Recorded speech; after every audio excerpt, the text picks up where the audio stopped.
here where you can see it.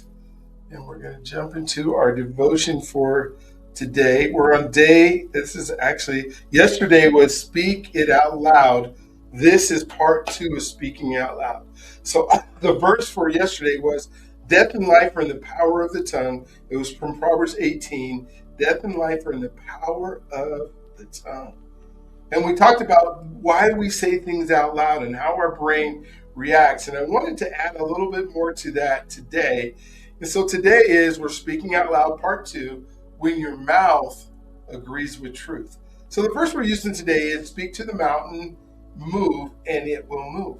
If you speak to the mountain, move, and it will move. If you have faith as small as a mustard seed, you can say to the mountain, move from here to there, and it will move. Nothing will be impossible for you. And the reason that I'm using this verse, the reason that it's important, is that the word speak, we'll talk about it several times, speak, and we're speaking out loud. So the grounding today is, God help my mouth agree with your truth. And the way that we're doing that is, we've been talking about truth for the last few days and what it means to have truth in the words that we use. Words like, I can't do this, or I'm not enough. We're taking those out of our vocabulary, but we can't just remove them. We have to replace them. And that's so important.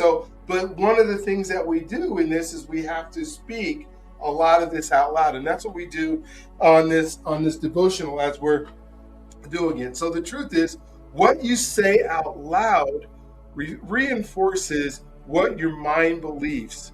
Speaking life-giving words in scripture over yourself can shape your thinking and strengthen your faith. It is something that God has been able to give us and design us to be able to do. And he gave us a blueprint on how to do it.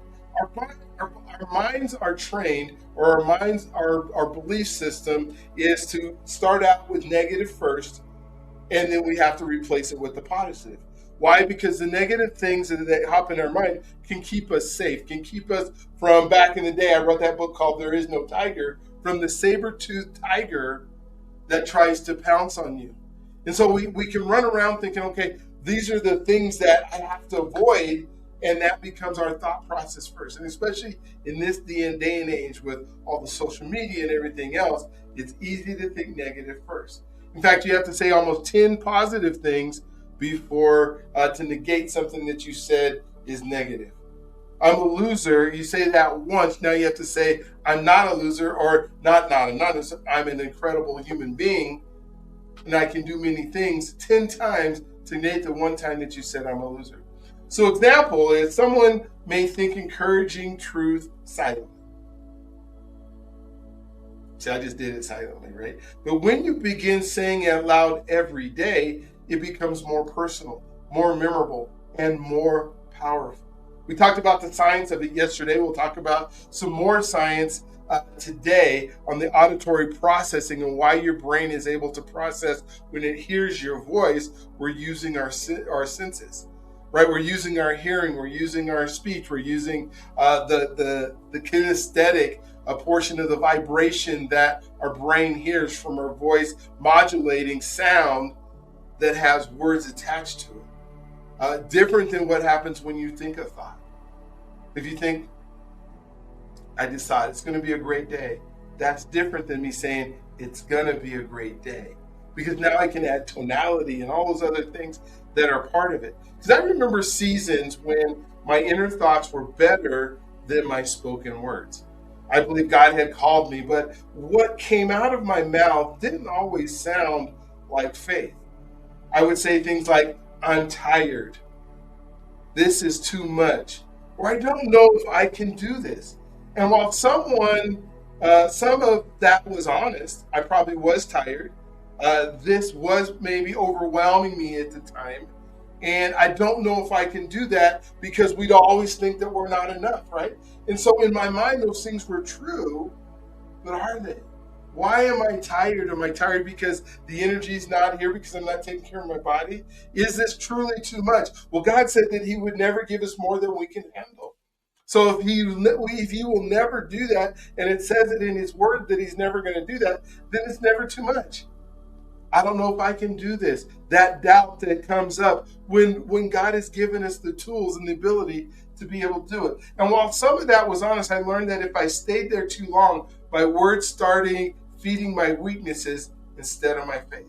What began to change was me learning to speak truth on purpose. So I was learning to speak truth on purpose, not hype, not pretending, truth. I started saying what God said. I began declaring scripture over my day, over my mind, over my future, and something absolutely shifted.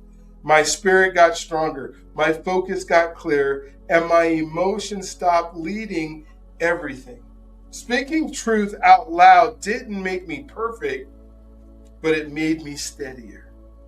And so when I think about the mind and the science behind it, when you speak words out loud, your brain processes them through additional channels. I just talked about the channel of hearing and vibration and not just what I think in my frontal cortex. Now my whole brain is being used. My right hemisphere, my left hemisphere, including hearing your own voice, which can reinforce belief, memory, and memory. Because you're hearing the sounds and you're hearing them in tones. You don't think in tones, right? In voice, you can reinforce belief and memory. Encouraging life and giving words may also activate the brain's reward system. Earlier in this series, we talked about cortisol, and we talked about dopamine and serotonin. I can't remember the word. I'll come back to because it'll come into my mind. Serotonin, that's what it is. Life-giving words also activate the brain's reward system, supporting motivational, healthier emotional status.